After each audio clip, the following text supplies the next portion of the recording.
बिस्मिल्लाहिर्रहमानिर्रहीम, अस्सलाम वालेकुम। काबिल बनो अकेडमी में खुशामदीद और मैं हूँ आपका टीचर गुलाम मुस्तफ़ा। अच्छा जी, हम सी प्लस प्लस की सीरीज़ में एक और टॉपिक आज कवर करने वाले हैं और ये बहुत ही इंपॉर्टेंट टॉपिक है। बहुत ही बेसिक टॉपिक है लेकिन बहुत ज़रूरी टॉपिक है। आज हम डिस्कशन करेंगे फंक्शंस के हवाले से और थोड़ा सा डिटेल में जो है वो आज इस टॉपिक को हम डिस्कस करने वाले हैं। तो ज़्यादा आपको इंतज़ार नहीं कराते, जल्दी से चलते हैं अपनी वीडियो के पहले पार्ट यानी कि प्रेजेंटेशन की तरफ और शुरू करते हैं आज की discussion.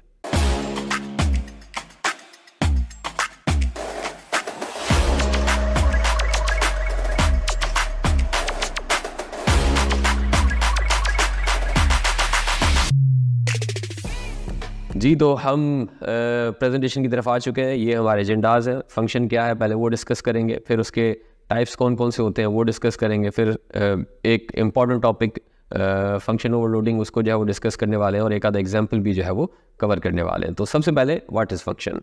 A function is a block of code that performs a specific task or computation. काम फंक्शन का वही है कि भाई कोई मखसूस काम जो है वो ये परफॉर्म करेगा। Functions are a fundamental building block of modular programming, allowing you to break down complex tasks into smaller manageable units. Main जो काम होता है फंक्शन का वो ये होता है कि जो आपके पास बहुत ही कॉम्प्लेक्स कोड होता है उस कॉम्प्लेक्सिटी को तोड़ के और बहुत छोटे छोटे यूनिट्स में जो है वो डिवाइड कर देना। इसका सिंटेक्स आप देख सकते हैं कि शुरू में रिटर्न टाइप मेंशन करना पड़ता है, उसके बाद जो है वो फंक्शन का नेम ये आप चेंज कर सकते हैं अपने हिसाब से, और उसके बाद जो है वो ब्रैकेट के अंदर आप पैरामीटर्स जो है वो मेंशन कराएंगे। पैरामीटर का टाइप आएगा और साथ में पैरामीटर का जो है वो नेम आपने मेंशन करना है और फिर फंक्शन की जो बॉडी होगी उसके अंदर जो भी ऑपरेशन या स्टेटमेंट आप देना चाहते हैं वो आप वहाँ पे लिखेंगे।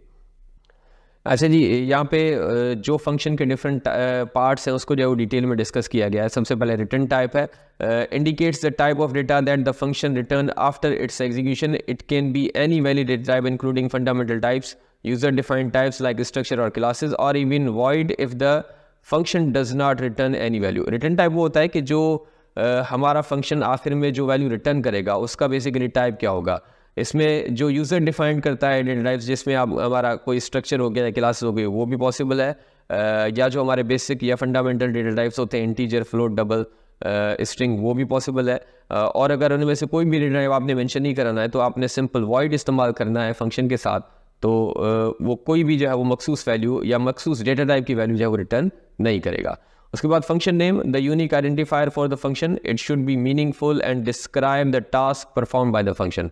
जो फंक्शन का नाम रखा जाता है वो कोशिश की जाती है कि बड़ा मीनिंगफुल सा रखे, यानी कि अगर आपने एक ऐसा फंक्शन बनाया है जो एडिशन जो है वो परफॉर्म करेगा दो नंबर्स की, तो कोशिश करेंगे उससे रिलेटेड ही जो है वो नाम आप रखें। ऐड रख दें, सम रख दें, एडिशन रख दें, लेकिन ऐसा नाम होना चाहिए जो कोई कीवर्ड वगैरह ना हो। इस चीज़ का जो है वो हमें ख्याल रखना होता है, लेकिन नाम को देखते हुए हमें एटलीस्ट ये आइडेंटिफाई ज़रूर होना चाहिए कि इस फंक्शन का जो है वो बेसिकली मकसद क्या होगा। उसके बाद parameters, inputs to the function, they are optional and can be of any data type, multiple parameters are separated by commas. Basically parameters हम इस्तेमाल इसलिए करते हैं जब हमें कोई मखसूस वैल्यू जो है वो पास करनी होती है किसी फंक्शन को, और ये किसी भी डेटा टाइप के हो सकते हैं, और पैरामीटर्स के बगैर भी हमारा फंक्शन चल सकता है। उसके बाद है function body, contains actual code that defines the behaviour of the function. It can include variable, declaration, control structures like loops and conditional statements, या कोई और ऑपरेशन भी इसके अंदर मौजूद हो सकता है। बेसिकली जो फंक्शन की बॉडी होगी उसी के अंदर जो है वो हमारी मेन एग्जीक्यूशन होती है। वहाँ पे आप अगर कुछ वेरिएबल्स बनाना चाहते हैं वो आप बना सकते हैं। आपने कोई कंडीशनल स्टेटमेंट, कंट्रोल स्ट्रक्चर या कोई भी ऑपरेशन परफॉर्म करना है, आप उस फंक्शन की बॉडी के अंदर जो है वो सारी चीज़ें डिफाइन करेंगे। अच्छा जी, उसके बाद जो है वो दो टाइप के फंक्शन होते हैं हमारे पास। एक होता है स्टैंडर्ड लाइब्रेरी फंक्शन जिसे हम प्री डिफाइंड फंक्शन कहते हैं सी प्लस प्लस में, और दूसरा होता है यूज़र डिफाइंड फंक्शन जो यूज़र क्रिएट करता है। तो सबसे पहले standard library function, the C plus plus standard library provides a rich set of functions and classes that cover a wide range of functionalities. पहले से बने बनाए सी प्लस प्लस की लाइब्रेरी के अंदर जो फंक्शंस मौजूद है हमें जस्ट उनको यूटिलाइज़ करना है। जैसे कि आपके सामने एग्जांपल है, इन दो फंक्शंस को हम जो है वो इस्तेमाल कर चुके हैं। IO स्ट्रीम की लाइब्रेरी हमने इस्तेमाल की थी और उसको इस्तेमाल करते हुए हमने जो है वो सी इन और सी आउट फंक्शन यानी इनपुट के लिए और आउटपुट के लिए हमने ये दो फंक्शन जो है वो यूज़ किए। इसके अलावा भी बहुत सारे फंक्शंस मौजूद हैं। हमारे पास एक लंबी चौड़ी लिस्ट है जब भी इस किस्म के प्रोग्राम हम यूटिलाइज़ करेंगे तो उसके हिसाब से हम उन फंक्शंस को भी जो है वो यूज़ करते जाएंगे। दूसरा होता है type, user defined function. User अपने हिसाब से, अपनी रिक्वायरमेंट के हिसाब से जो है वो फंक्शंस डिफाइन करता है। उसके अंदर कितने नंबर ऑफ़ पैरामीटर्स होंगे, उसका नाम क्या होगा, उसके अंदर ऑपरेशन क्या परफॉर्म होगा, ये सारी चीज़ें यूज़र अपनी मर्ज़ी के हिसाब से जो है वो डिफ़ाइन करता है और फिर उसको जो है वो अपने मेन फंक्शन के अंदर जो है वो यूटिलाइज़ करता है। उसके बाद है function overloading. Function overloading in C++ allows you to define multiple function with the same name but with different parameter list और types. The compiler determines which function to call based on the number and types of argument passed to it.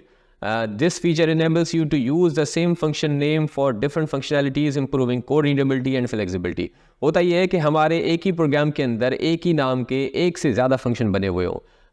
अब हमारे compiler के ऊपर ये depend करता है कि जिस किस्म के आर्ग्यूमेंट उसको पास किए जाते हैं, फिर उसकी बुनियाद पे वो फैसला करता है कि उसको कौन सा मखसूस फंक्शन जो है वो कॉल करना है। मिसाल के तौर पे आपके पास एक ही प्रोग्राम के अंदर जो है वो दो फंक्शन है और दोनों का नाम आपने ऐड रखा हुआ है। एक के अंदर जो आपके आर्ग्यूमेंट है वो इंटीजर है और दूसरे के अंदर जो आर्ग्यूमेंट पास हो रहे हैं वो फ्लोट या डबल है। तो जब कॉल करते वक्त जिस किस्म की वैल्यू, अगर इंटीजर वैल्यू पास की गई तो फिर वो इंटीजर वाला जो मेथड होगा एडिशन का उसको कॉल किया जाएगा, और अगर वैल्यू जो है वो डेसिमल होगी यानी कि डबल वैल्यू होगी तो फिर वो डबल डेटा टाइप वाला जो फंक्शन है एडिशन वाला उसको जो है वो कॉल किया जाएगा या यूज़ किया जाएगा। ये एग्जांपल है जो अभी मैंने आपको बताया। आप इसमें देख सकते हैं कि एक एडिशन यानी कि ऐड नाम का एक मेथड बनाया गया, बल्कि दो मेथड बनाए गए। एक का डेटा टाइप जो है वो इंटीजर रखा गया है और दूसरे का डबल रखा गया है। अब जो मेन फंक्शन के अंदर कॉल किया जाएगा, अगर वैल्यू 3,5 दी जाती है तो वो डेफिनेटली वो इंटीजर डेटा टाइप वाला फंक्शन जो है वो कॉल होगा, और अगर वैल्यू जो है वो 3.5, 2.5 दी जाती है तो फिर वो डबल डेटा टाइप वाला जो फंक्शन है वो कॉल होगा। ये एक एग्जांपल है यूज़र डिफाइंड फंक्शन का।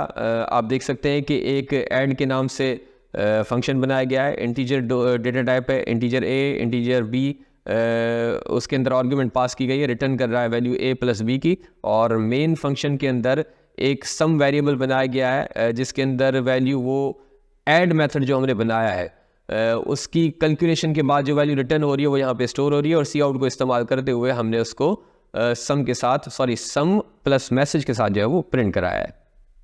चलिए जी, ये तो था प्रेजेंटेशन का पार्ट। अब जल्दी से आईडी की तरफ आते हैं और इसको जो है वो प्रैक्टिकली परफॉर्म करते हैं। जी, तो आ चुके हैं अपने आईडी की तरफ और प्रैक्टिकली परफॉर्म करते हैं इस टास्क को। तो सबसे पहले buffer include IO stream using name space std add के नाम से एक फंक्शन में क्रिएट कर लेता हूँ इंटीजर डेटा टाइप, और दो आर्ग्यूमेंट पास कर लेता हूँ integer a comma integer b, और वैल्यू रिटर्न करेगा a प्लस b। अब मेन मेथड के अंदर आके मैंने एक और वेरिएबल क्रिएट किया है सम का, और उसको जो है वो इस मेथड से जो वैल्यू रिटर्न होगी ऐड से वो मैं इसको असाइन कर देता हूँ, और साथ ही साथ उसके नीचे सी आउट के अंदर मैसेज के साथ मैं उसको प्रिंट करा देता हूँ। ये प्रोग्राम बन चुका है, इसको एग्जीक्यूट करते हैं और ये आपके सामने देखें जी आउटपुट आ गया है। अब इसको जो है वो थोड़ा सा और आगे बढ़ाते हैं। अच्छा जी, तो अब हम फंक्शन ओवरलोडिंग का जो है वो ऑपरेशन परफॉर्म करते हैं। एक और मेथड में क्रिएट कर लेता हूँ डबल डेटा टाइप का, आर्ग्यूमेंट्स भी डबल डेटा टाइप के पास करते हैं, और फिर मेन फंक्शन के अंदर आके दो वेरिएबल क्रिएट करते हैं और उनको जो है वो मैसेज के साथ इनपुट दिलाते हैं पहले, और उनका सम जो है वो कैलकुलेट करते हैं। ये प्रोग्राम बन चुका है, इसको एग्जीक्यूट करते हैं। जी, इंटर वैल्यू ऑफ नंबर 1 2.3, कुछ एरर है, एक सेकेंड।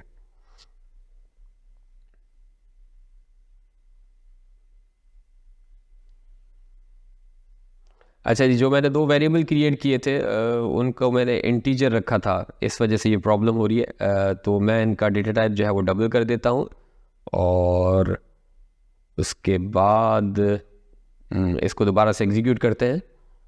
एरर, अच्छा जी, मैंने सेमी कॉलन दिया हुआ है, कॉमा। जी, एक बार फिर एग्जीक्यूट करते हैं और ये आउटपुट आ गया है। तो इंटर वैल्यू ऑफ नंबर 1 पहले 2.3, इंटर वैल्यू ऑफ नंबर 2 2.5, और ये आपके सामने आउटपुट आ चुका है। एक बार फिर एग्जीक्यूट करके इसको जो है वो इंटीजर वैल्यू देते हैं इस बार।